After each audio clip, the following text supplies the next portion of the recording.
You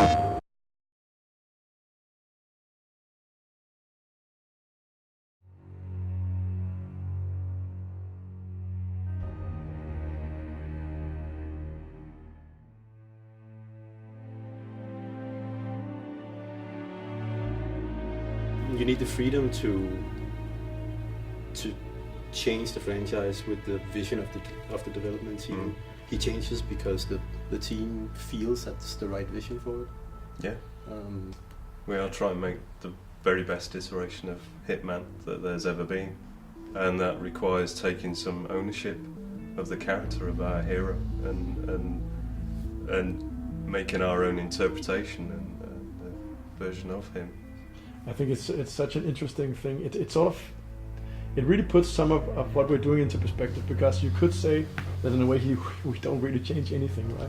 He's in a black suit, he's bald, he has a barcode, he has a red tie. So we're not really changing anything. And at the same time, it feels like we're changing everything. And if you follow our fans as well, everyone is sort of keenly aware whether sort of an eyebrow goes this way or that way. So it's in the details, right? That it feels like even small things can be a very significant change.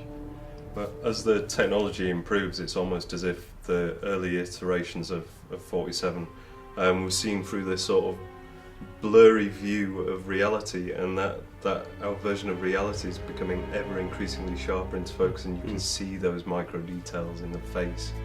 And yeah, that's where fans start to notice the eyebrows and the wrinkles and stuff. We could go very realistic, right?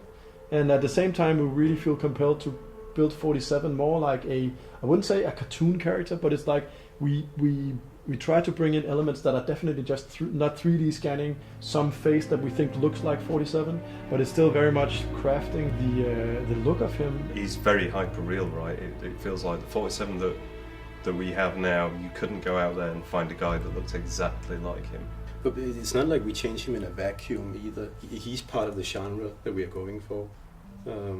So now we're doing a spy thriller, and it's kind of grounded, and so he must follow suit. And Absolution was more action oriented and film noirish, and he had a look that fit that genre. So.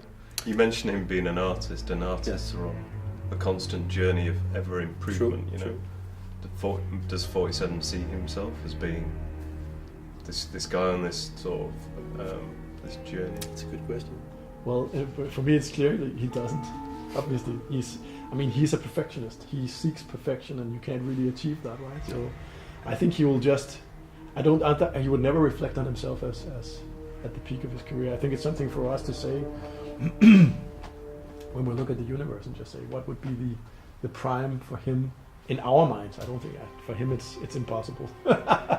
He can never achieve There was perfection. that small hint in the trailer though, where he maintains his time. He doesn't.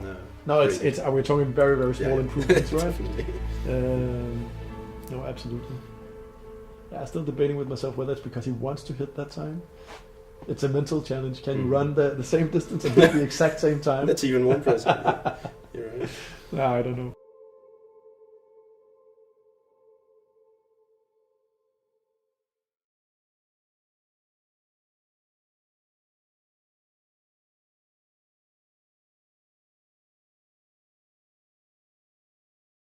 PlayStation